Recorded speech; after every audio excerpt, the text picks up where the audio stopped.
नमस्कार, मनी 9 के weekend special show company नामा में मैं संदीप ग्रोवर आपका बहुत बहुत स्वागत करता हूं। इस शो में हम आपको बीते कारोबारी हफ्ते की कॉर्पोरेट और स्टार्टअप जगत से जुड़ी बड़ी खबरों की जानकारी देते हैं। साथ ही हमारे खास सेगमेंट ऑन द रडार के जरिए हम आपको कॉर्पोरेट्स की ऐसी खबरों से भी रूबरू करवाते हैं जिनमें कोई ना कोई विवाद जुड़ा हुआ है। तो बिना देरी किए शुरू करते हैं इस हफ्ते की खबरों का सफर। पहले देखते हैं कॉर्पोरेट से जुड़ी बड़ी सुर्खियां।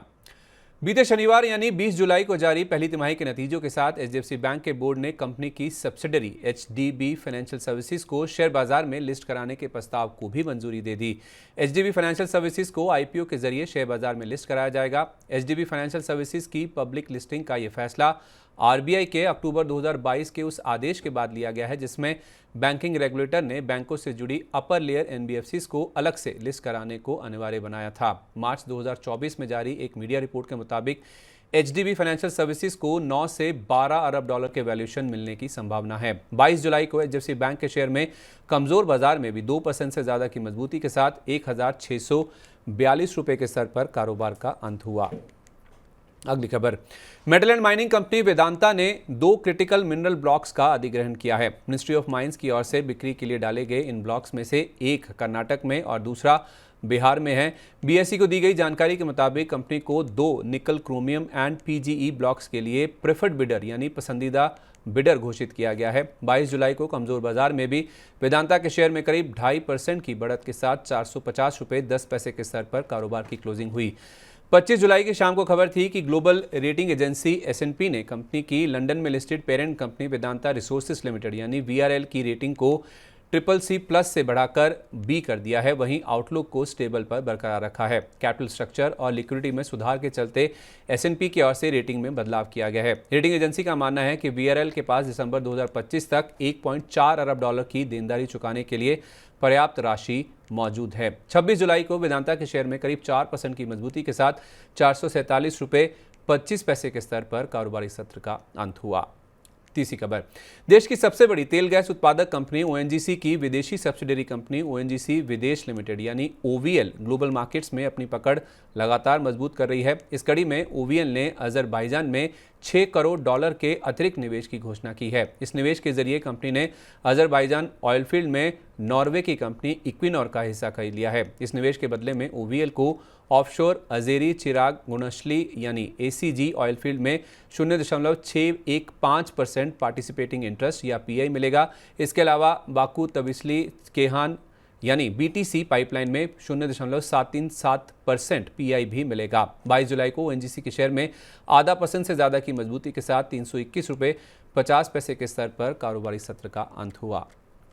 अगली खबर, पीसी ज्वेलर के वन टाइम सेटलमेंट यानी ओटीएस प्रस्ताव को बैंक ऑफ बड़ौदा से मंजूरी मिल गई है। रविवार 21 जुलाई को कंपनी की ओर से स्टॉक एक्सचेंजों को दी गई जानकारी के मुताबिक कंपनी ने अपने बकाये को चुकाने के लिए ओटीएस के रास्ते को चुना है। बैंक ऑफ बड़ौदा के साथ हुए ओटीएस की शर्तों के मुताबिक कंपनी को इक्विटी के साथ साथ कैश का भुगतान करना होगा और बैंक की ओर से गिरवी रखी प्रॉपर्टीज को रिलीज किया जाएगा।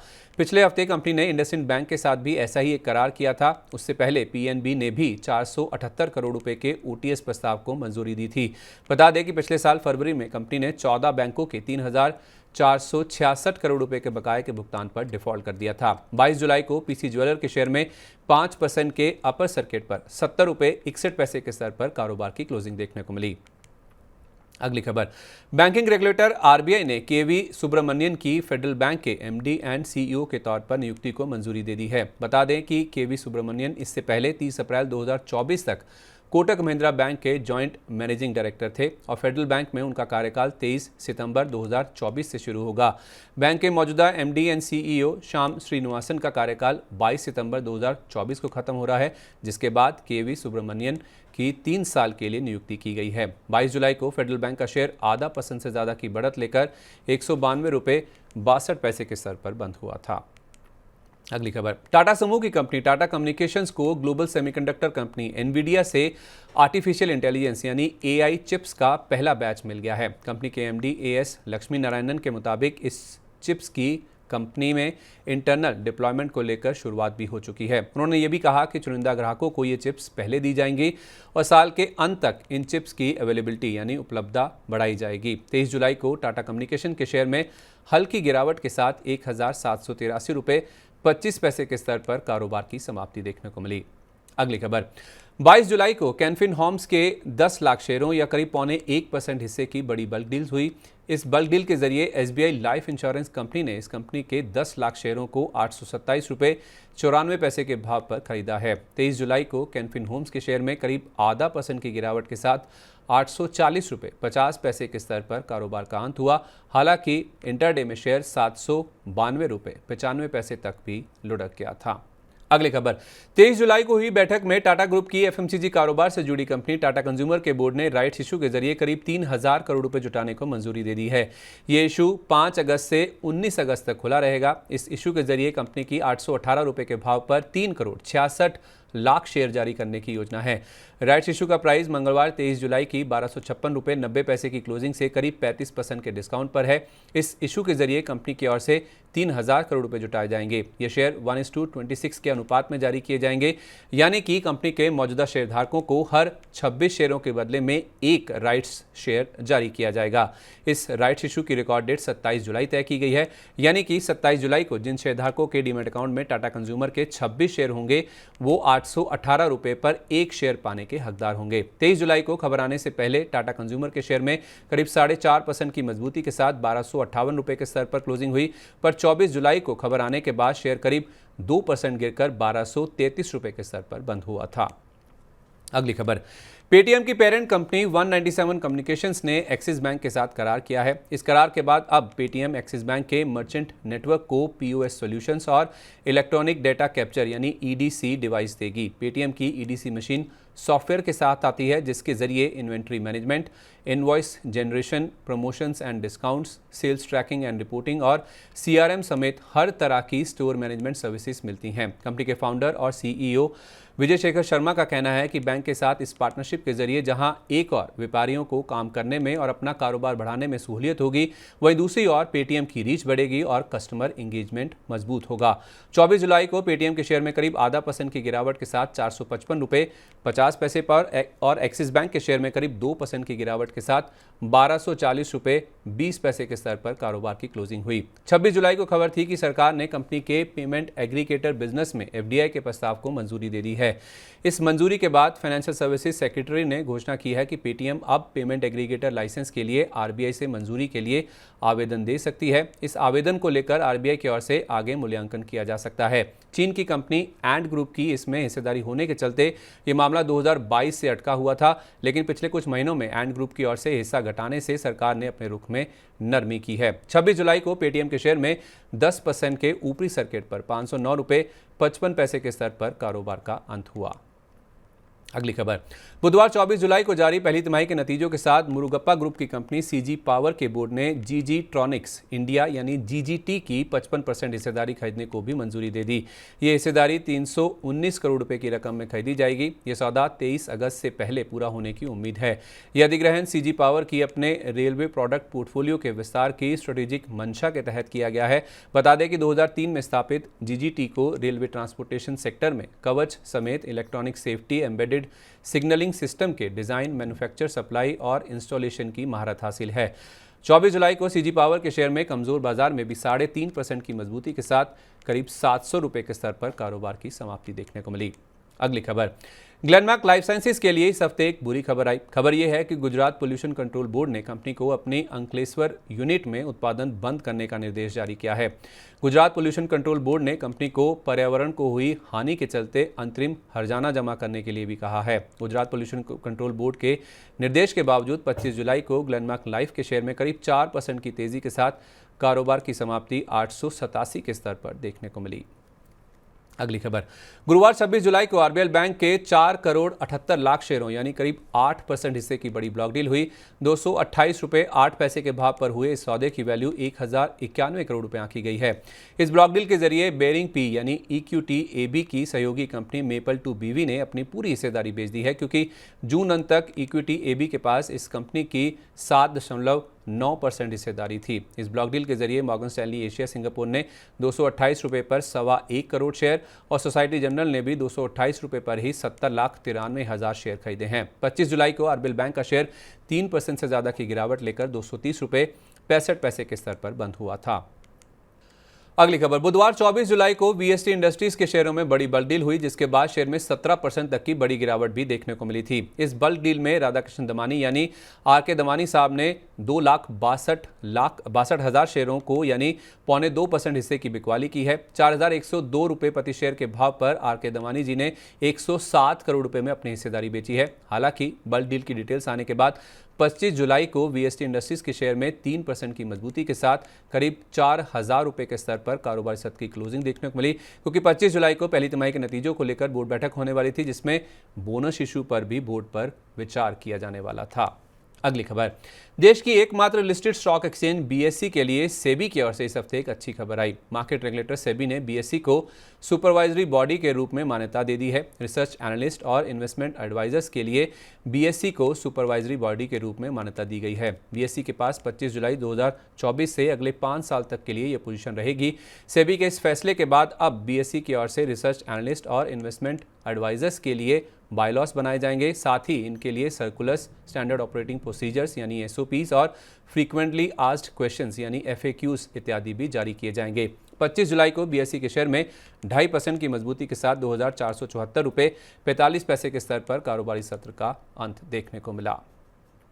अगली खबर, शुक्रवार 26 जुलाई को सेंस्टार लिमिटेड के आईपीओ के तहत जारी शेयरों की बाजार में लिस्टिंग हुई और यह लिस्टिंग अच्छी रही। एनएसई पर सेंस्टार लिमिटेड का शेयर 109 रुपये के भाव पर खुला, यानी कि इशू प्राइस से करीब 15% के प्रीमियम पर लिस्टिंग हुई, क्योंकि इस आईपीओ का इशू प्राइस 95 रुपये प्रति शेयर था। अच्छी लिस्टिंग के पीछे वजह इस आईपीओ को मिला शानदार रिस्पांस है। यह आईपीओ कुल 83 गुना के आसपास सब्सक्राइब हुआ था। इस आईपीओ के जरिए कंपनी ने कुल 510 करोड़ रुपए की रकम जुटाई है। कारोबार के अंत पर सेंस्टार लिमिटेड का शेयर 115 रुपये 19 पैसे के स्तर पर बंद हुआ, जो कि 109 रुपये के ओपनिंग प्राइस से करीब 6.5% प्रीमियम पर है और 95 रुपये के इशू प्राइस से करीब 21% के प्रीमियम पर है।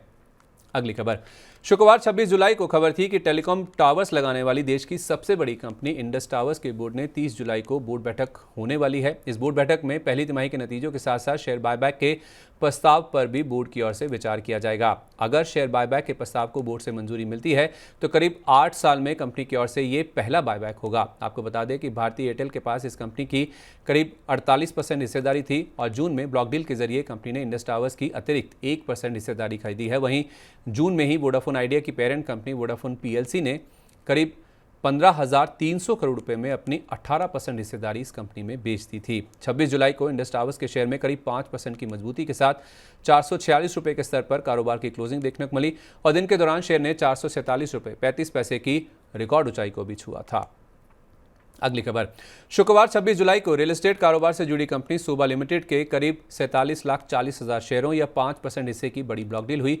बीएसई पर 1,825 रुपये के औसत भाव पर हुए सौदे की वैल्यू 865 करोड़ रुपए बताई गई है।